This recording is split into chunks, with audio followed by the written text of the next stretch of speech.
بسم الله الرحمن الرحيم ياسين والقرآن الحكيم إنك لمن المرسلين على صراط مستقيم تنزيل العزيز الرحيم لتنذر قوما ما أنذر آباؤهم فهم غافلون لقد حق القول على أكثرهم فهم لا يؤمنون إنا جعلنا في أعناقهم أغلالا فهي إلى الأذقان فهم مقمحون وجعلنا من بين أيديهم سدا ومن خلفهم سدا فأغشيناهم فهم لا يبصرون وسواء عليهم أأنذرتهم أم لم تنذرهم لا يؤمنون إنما تنذر من اتبع الذكر وخشي الرحمن بالغيب فبشره بمغفرة وأجر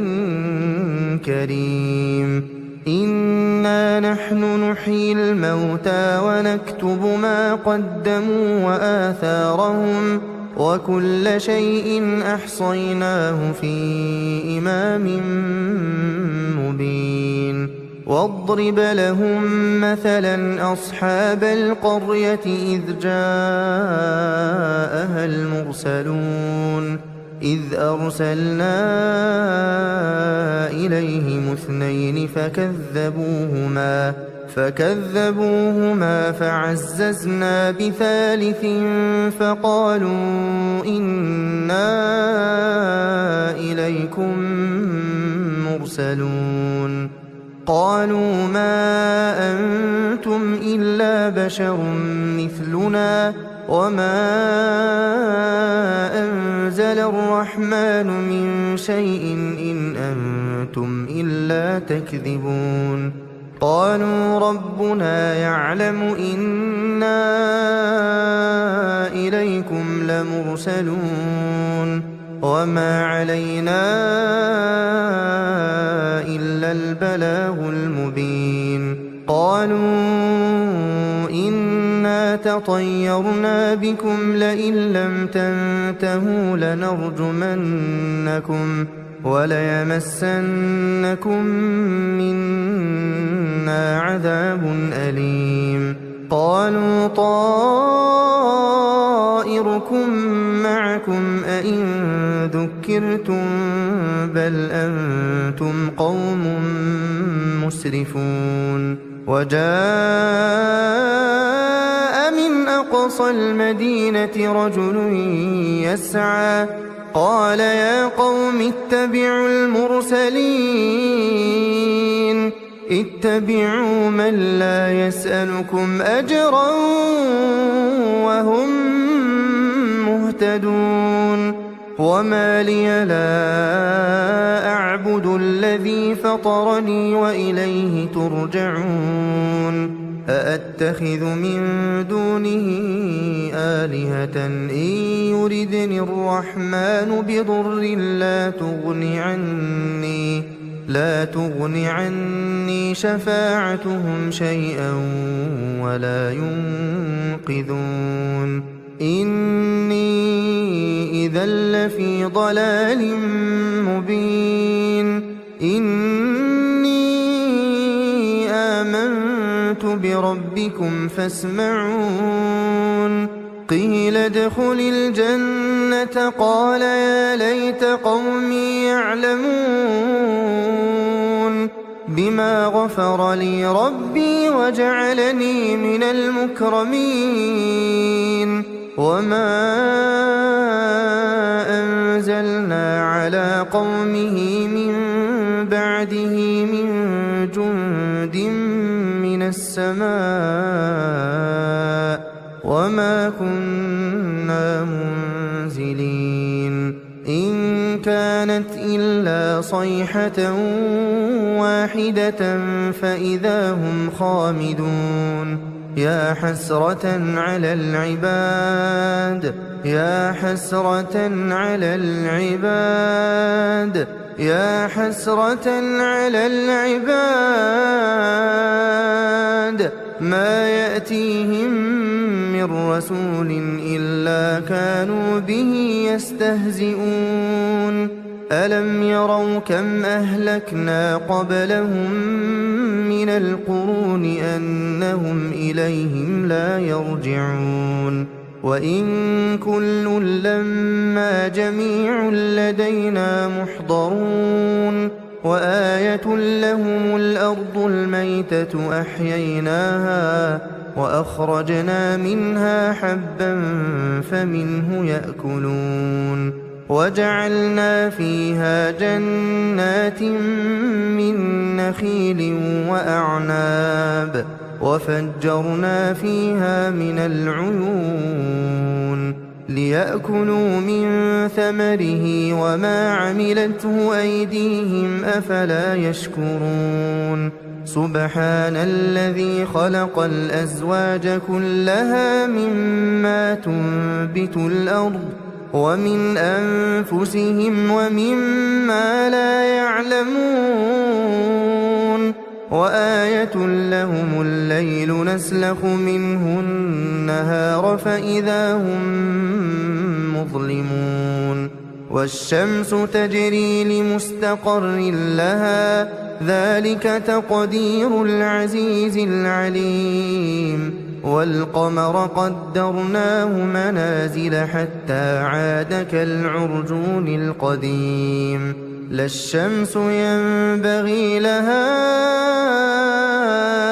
أن تدرك القمر ولا الليل سابق النهار وكل في فلك يسبحون وآية لهم أنا حملنا ذريتهم في الفلك المشحون وخلقنا لهم من مثله ما يركبون وإن نشأ نغرقهم فلا صريخ لهم ولا هم ينقذون إلا رحمة منا ومتاعا إلى حين وإذا قيل لهم اتقوا ما بين أيديكم وما خلفكم لعلكم ترحمون وما تأتيهم من آية من آيات ربهم إلا كانوا عنها معرضين وإذا قيل لهم أنفقوا مما رزقكم الله قال الذين كفروا للذين آمنوا أنطعم من لو يشاء الله أطعمه إن أنتم إلا في ضلال مبين ويقولون متى هذا الوعد إن كنتم صادقين ما ينظرون إلا صيحة واحدة تأخذهم وهم يخصمون فلا يستطيعون توصية ولا إلى أهلهم يرجعون ونفخ في الصور فإذا هم من الأجداث إلى ربهم ينسلون قالوا يا ويلنا من بعثنا من مرقدنا هذا ما وعد الرحمن وصدق المرسلون إن كانت إلا صيحة واحدة فإذا هم جميع لدينا محضرون فاليوم لا تظلم نفس شيئا ولا تجزون إلا ما كنتم تعملون إن أصحاب الجنة اليوم في شغل فاكهون هم وأزواجهم في ظلال على الأرائك متكئون لهم فيها فاكهة ولهم ما يدعون سلام قولا من رب رحيم وامتازوا اليوم أيها المجرمون ألم أعهد إليكم يا بني آدم ألا تعبدوا الشيطان إنه لكم عدو مبين وأن اعبدوني هذا صراط مستقيم ولقد أضل منكم جبلا كثيرا أفلم تكونوا تعقلون هذه جهنم التي كنتم توعدون اصلوها اليوم بما كنتم تكفرون اليوم نختم على أفواههم وتكلمنا أيديهم وتشهد أرجلهم بما كانوا يكسبون ولو نشاء لطمسنا على أعينهم فاستبقوا الصراط فأنى يبصرون ولو نشاء لمسخناهم على مكانتهم فما استطاعوا مضيا ولا يرجعون ومن نعمره ننكسه في الخلق أفلا يعقلون وما علمناه الشعر وما ينبغي له إن هو إلا ذكر وقرآن مبين لينذر من كان حيا ويحق القول على الكافرين أولم يروا أنا خلقنا لهم مما عملت أيدينا أنعاما فهم لها مالكون وذللناها لهم فمنها ركوبهم ومنها يأكلون ولهم فيها منافع ومشارب أفلا يشكرون واتخذوا من دون الله آلهة لعلهم ينصرون لا يستطيعون نصرهم وهم لهم جند محضرون فلا يحزنك قولهم إنا نعلم ما يسرون وما يعلنون أولم ير الإنسان أنا خلقناه من نطفة فإذا هو خصيم مبين وضرب لنا مثلا ونسي خلقه قال من يحيي العظام وهي رميم قل يحييها الذي أنشأها أول مرة وهو بكل خلق عليم الذي جعل لكم من الشجر الأخضر نارا فإذا أنتم منه توقدون أوليس الذي خلق السماوات والأرض بقادر على أن يخلق مثلهم بلى وهو الخلاق العليم إنما أمره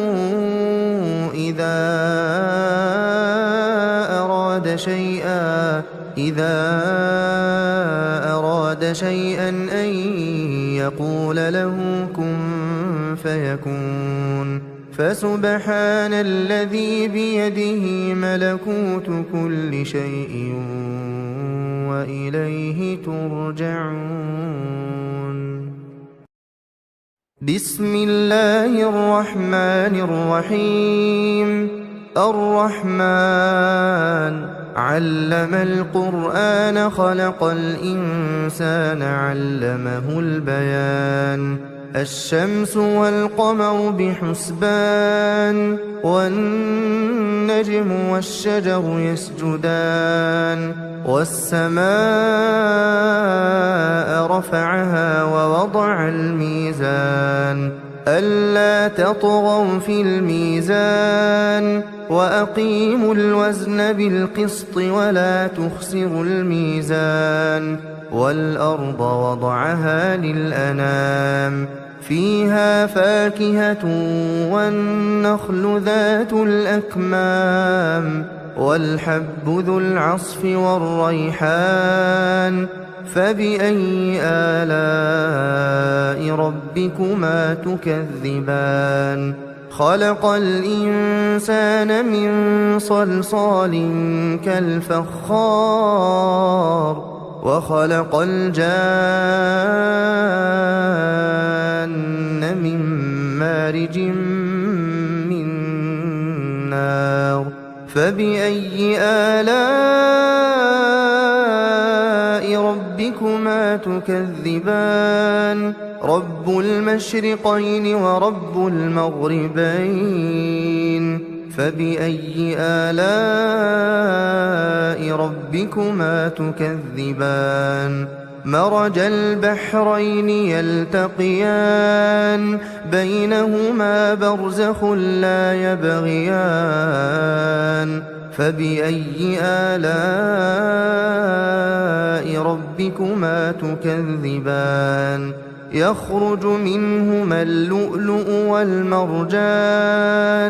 فبأي آلاء ربكما تكذبان وله الجوار المنشآت في البحر كالأعلام فبأي آلاء ربكما تكذبان كل من عليها فان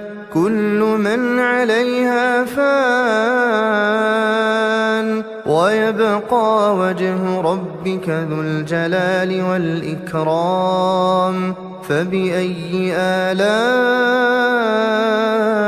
ربكما تكذبان يسأله من في السماوات والأرض كل يوم هو في شأن فبأي آلاء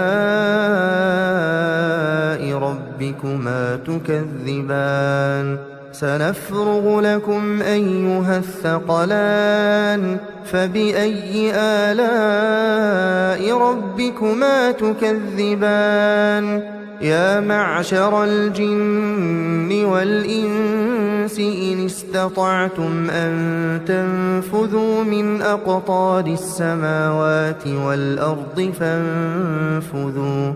لا تنفذون إلا بسلطان فبأي آلاء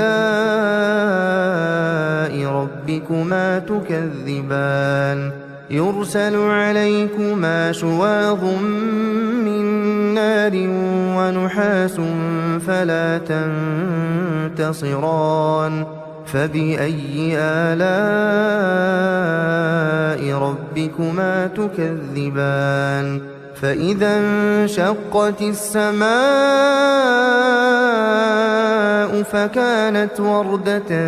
كالدهان فبأي آلاء ربكما تكذبان فيومئذ لا يسأل عن ذنبه إنس ولا جان فبأي آلاء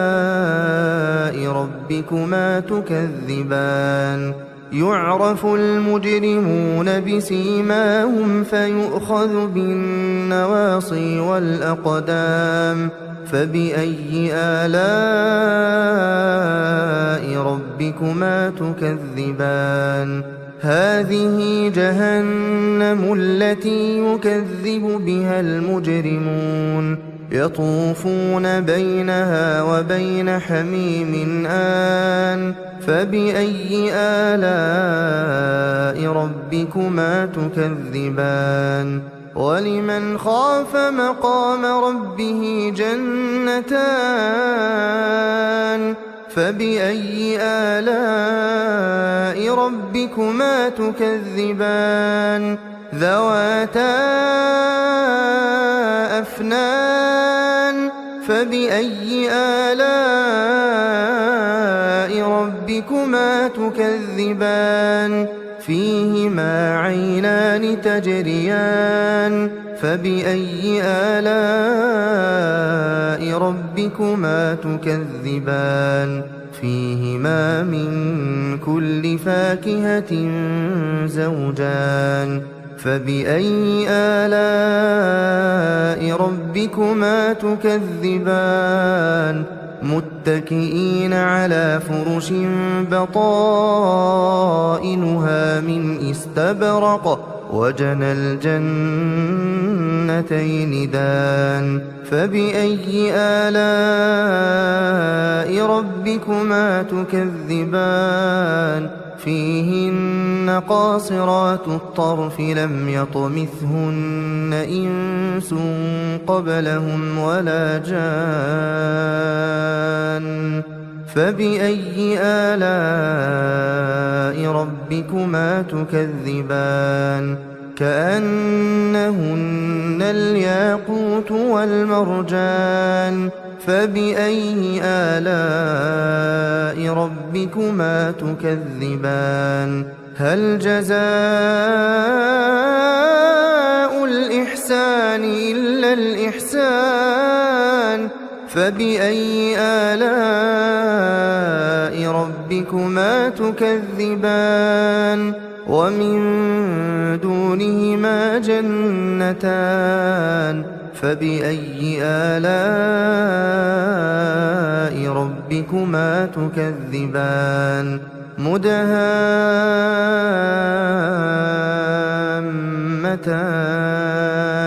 فبأي آلاء ربكما تكذبان فيهما عينان نضاختان فبأي آلاء ربكما تكذبان فيهما فاكهة ونخل ورمان فبأي آلاء ربكما تكذبان فيهن خيرات حسان فبأي آلاء ربكما تكذبان حور مقصورات في الخيام فبأي آلاء ربكما تكذبان لم يطمثهن إنس قبلهم ولا جان فبأي آلاء ربكما تكذبان متكئين على رفرف خضر وعبقري حسان فبأي آلاء ربكما تكذبان تبارك اسم ربك ذي الجلال والإكرام بسم الله الرحمن الرحيم إذا وقعت الواقعة ليس لوقعتها كاذبة خافضة رافعة إذا رجت الأرض رجا وبست الجبال بسا فكانت هباء منبثا وكنتم أزواجا ثلاثة فأصحاب الميمنة ما أصحاب الميمنة وأصحاب المشأمة ما أصحاب المشأمة والسابقون السابقون أولئك المقربون في جنات النعيم ثلة من الأولين وقليل من الآخرين على سرر موضونة متكئين عليها متقابلين يطوف عليهم ولدان مخلدون بأكواب وأباريق وكأس من معين لا يصدعون عنها ولا ينزفون وفاكهة مما يتخيرون ولحم طير مما يشتهون وحور عين كأمثال اللؤلؤ المكنون جزاء بما كانوا يعملون لا يسمعون فيها لغوا ولا تأثيما إلا قيلا سلاما سلاما وأصحاب اليمين ما أصحاب اليمين في سدر مخضود وطلح منضود وظل ممدود وماء مسكوب وفاكهة كثيرة لا مقطوعة ولا ممنوعة وفرش مرفوعة إنا أنشأناهن إنشاء فجعلناهن أبكارا عربا أترابا لأصحاب اليمين ثلة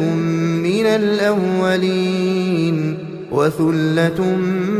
من الآخرين وأصحاب الشمال ما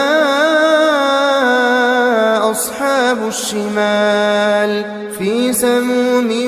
وحميم وظل من يحموم لا بارد ولا كريم إنهم كانوا قبل ذلك مترفين وكانوا يصرون على الحنث العظيم وكانوا يقولون أئذا متنا وكنا ترابا وعظاما أئنا لمبعوثون أو آباؤنا الأولون قل إن الأولين والآخرين لمجموعون إلى ميقات يوم معلوم ثم إنكم أيها الضالون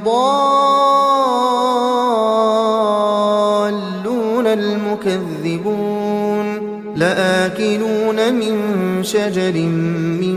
زقوم فمالئون منها البطون فشاربون عليه من الحميم فشاربون شرب الهيم هذا نزلهم يوم الدين نحن خلقناكم فلولا تصدقون أفرأيتم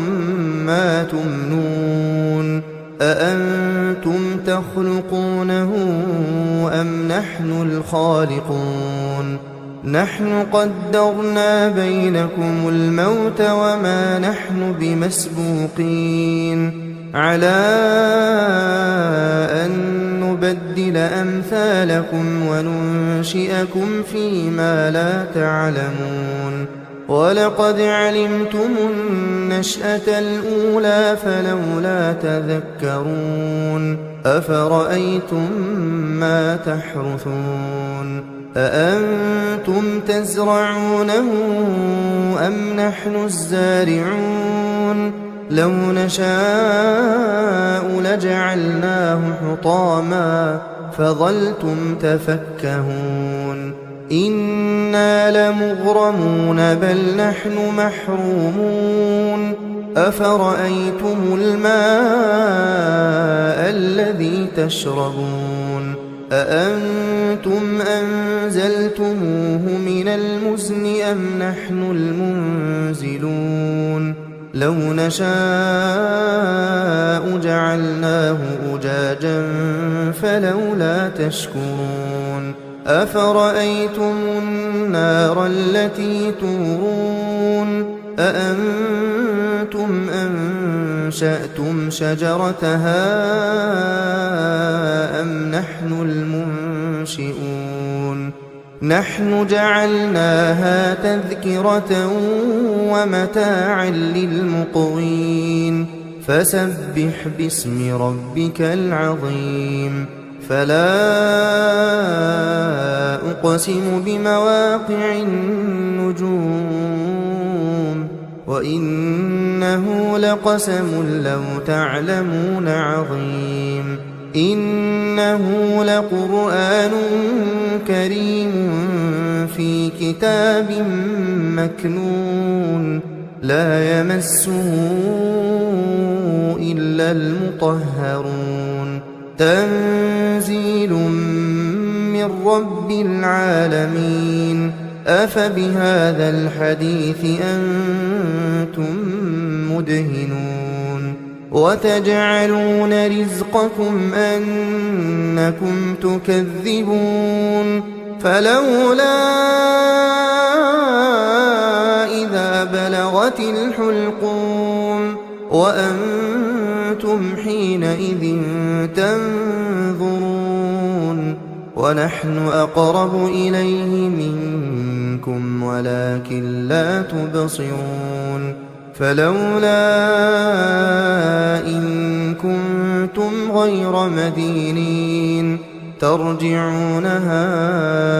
إن كنتم صادقين فأما إن كان من المقربين فروح وريحان وجنة نعيم وأما إن كان من أصحاب اليمين فسلام لك من أصحاب اليمين وأما إن كان من المكذبين الضالين فنزل من حميم وتصلية جحيم إن هذا لهو حق اليقين فسبح باسم ربك العظيم بسم الله الرحمن الرحيم تبارك الذي بيده الملك وهو على كل شيء قدير الذي خلق الموت والحياة ليبلوكم أيكم أحسن عملا وهو العزيز الغفور الذي خلق 7 سماوات طباقا ما ترى في خلق الرحمن من تفاوت فارجع البصر هل ترى من فطور ثم ارجع البصر كرتين ينقلب إليك البصر خاسئا وهو حسير ولقد زينا السماء الدنيا بمصابيح وجعلناها رجوما للشياطين وأعتدنا لهم عذاب السعير وللذين كفروا بربهم عذاب جهنم وبئس المصير إذا ألقوا فيها سمعوا لها شهيقا وهي تفور تكاد تميز من الغيظ كلما ألقي فيها فوج سألهم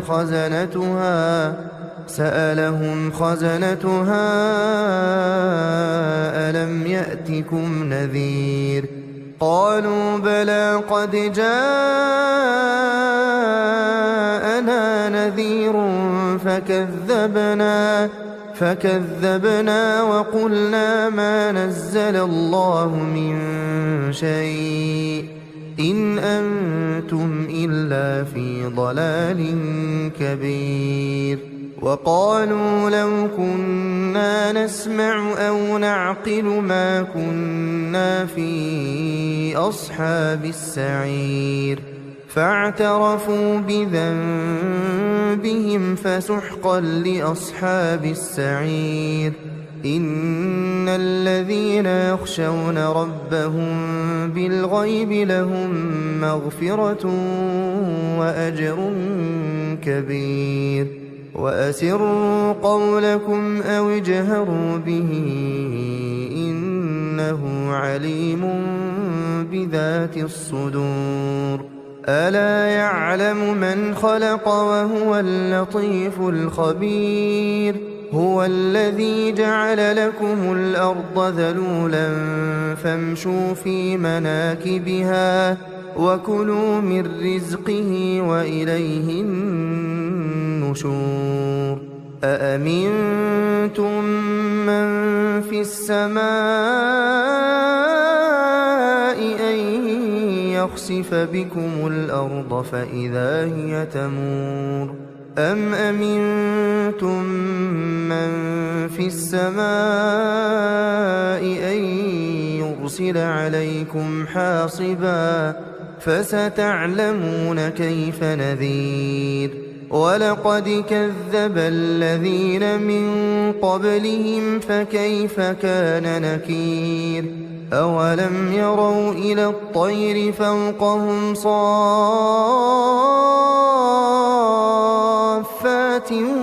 ويقبضن ما يمسكهن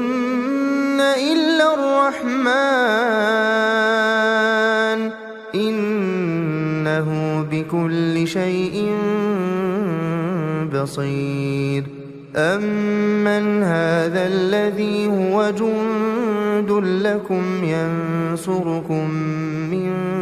دون الرحمن إن الكافرون إلا في غرور أمن هذا الذي يرزقكم إن أمسك رزقه بل لجوا في عتو ونفور أفمن يمشي مكبا على وجهه أهدى أمن يمشي سويا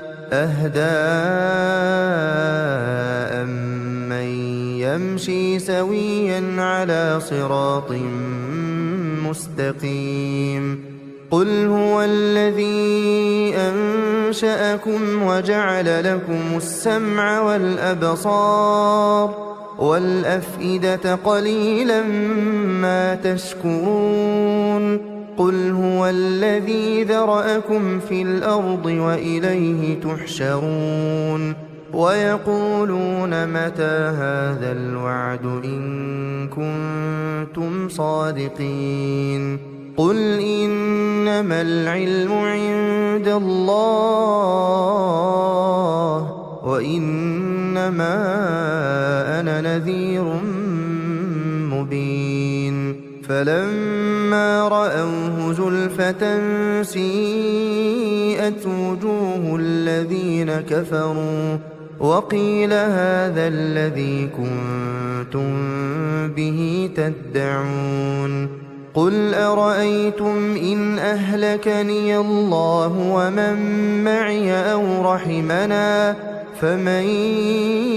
يجير الكافرين من عذاب أليم قل هو الرحمن آمنا به وعليه توكلنا فستعلمون من هو في ضلال مبين قل أرأيتم إن أصبح ماؤكم غورا فمن يأتيكم بماء